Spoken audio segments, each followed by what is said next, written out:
say won't happen, then they say you just watch that scan hari come, then you'll regret. And when the scan hari come, then you say, the world never ended. Then they say, nah, tell you already, pray with us.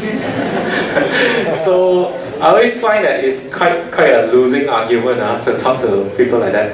But I think in that sense, even like our Muslim brother said, it could be a very dangerous idea as well if people get the wrong idea. So we have all these mass suicides, which they really believe that there's no point of living anymore because the world is going to end anyway. Okay, and the more you hear about it, then the more skeptical you become. So there are two extremes. On one hand, we become so skeptical that whatever we hear, we also say, ini cerita lama, we don't want to hear anymore. We shut it off. On the other sense, that we totally believe, then that's no good as well. But like I say, all of us have this idea of lack of this urgency, and I think all religions should say that don't wait for tomorrow. Okay, live today. And by living today, whether it's to take your duties as in your religion require you, or to be good, or to do more charity or good work, that is important. So the positive side of having, like I say in my presentation, of an expiry date is it drives us to do things that are important in our life. Because we like to take things for granted and put things, procrastinate. So having that expiry date actually helps. But on the negative side of it, it actually creates a lot of unnecessary diversion to what we really need to do. So we worry about the future, not live in the past. Okay, so that's my perspective. Basically, the question is on the views of being a pessimist, being a pessimistic view, saying that gone everything gone, life is over, what to do, where to study, isn't it? And an optimistic view, the point that problem is at hand, so what can we do about it? So actually, if you look at it, it is a happy problem in one sense, that if we were to answer from the Vedic point of view, the Sastric point of view, so they mentioned that the knowledge of the age and how nature is already evident. It is as a saying, Dhiras tatra na muyati. A person who is sober is not bewildered. So the nature is already mentioned, how this age will be. Now the question comes, what are you going to do about it? So I think that is the underlying fact that everyone speaks.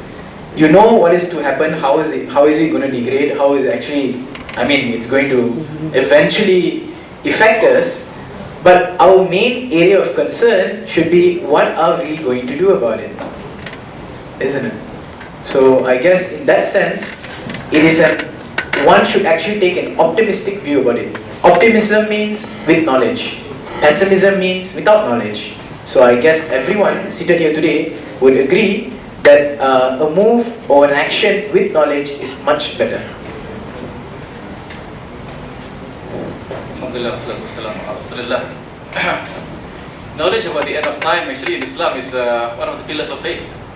You must believe in this if you are a Muslim, that there will come a time when the world will end and we will be brought forth to our God who have created us in the beginning and sent us to this life for a test whether what we have done during this life, have we actually qualified to enter paradise, and we have actually did our best in this life to qualify to enter paradise.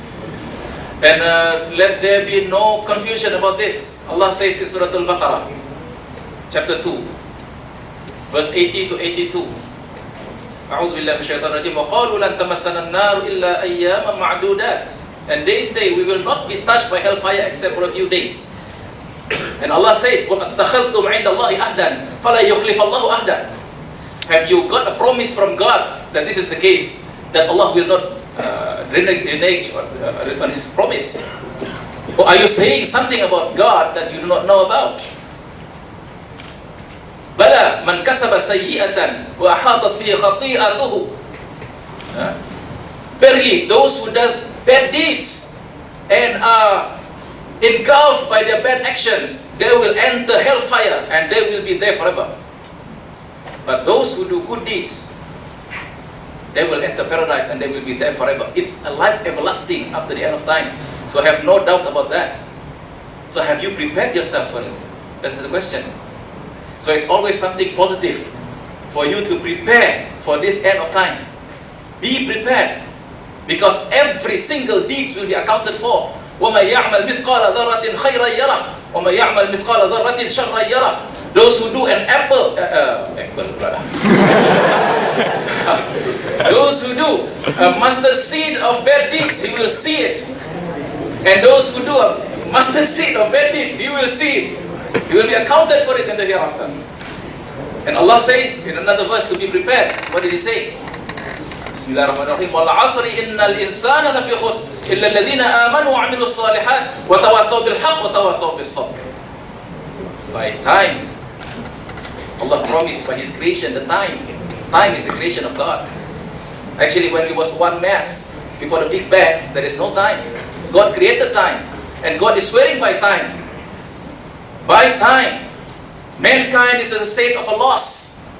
We are all in a state of a loss. Sabit al-Mawdudi said in his Tafhim al-Quran, he said, loss here is not monetary, material loss. This is spiritual loss. Everlasting loss. Except for who? 4 conditions. If you don't want to be at the state of a loss at the end of time, which may be tomorrow for some of us. God knows. Have faith. Correct faith in the one and only God. And Muhammad is His prophet. وَعَمِلُوا الصَّالِحَاتِ, and do good deeds. It's not enough to have good faith. You must also do good deeds. And you must enjoin towards good deeds. Enjoin other people to do good deeds. Come, do good deeds together. And also to invite people to be patient on doing the good deeds. So I think that is the Islamic position on that. God knows best. I think it's been said already, isn't it? Live every day as if it is the last day. It may not be the end of the world, but it will be the end of the world for you. So you have to sort of, what we say, get your act together, they say, live in such a way that you have a clear conscience, live in such a way that you have a close relationship with God, so that if you have to go from this world, whether you have to go through the tribulation and torture or whatever it is, you would not be afraid, because the God who created you is holding you in His hands, you see. So make sure you have this very close personal relationship with God. That will get you through the difficult times in the last days when all things are going to happen. Thank you, the panel. So does that answer the question? Alright. Any more questions? Hello. I am Muhammad Shaizal bin Hashim. I would like to ask 3 questions from the 3 different panel. Is it okay? Just one question. Just one question? Yes. Okay. One question. Just one question for now. Okay. I want to ask Mr. Hemalan about the Vedic. Okay. According to the Vedic, so how much cycling has been happened? Is there any script about that according to Vedic? Okay, thank you for. Okay, thank you for the question. Actually, that's a good question. Like I said, it actually depends on the day of Brahma. So at the end of day of Brahma, there is something called as a full or complete dissolution. Then after, when the next day begins, there's again creation. So the night time of Brahma is known as dissolution. The daytime of Brahma is known as creation. So currently in this day of Brahma, because we are existing, so it must be his daytime. In this day of Brahma, we have actually passed through 435 cycles. 435 Yuga cycles. That means Satya Yuga, Treta Yuga, Dwapara Yuga and Kali Yuga combined, how many millions that is, billions that is, times 435. So that much we have gone through. That many Yuga cycles for the day of Brahma. And to complete the day of Brahma, it would require about 1,000 Yuga cycles. Still got time. So that answers it. Alright, anyone else?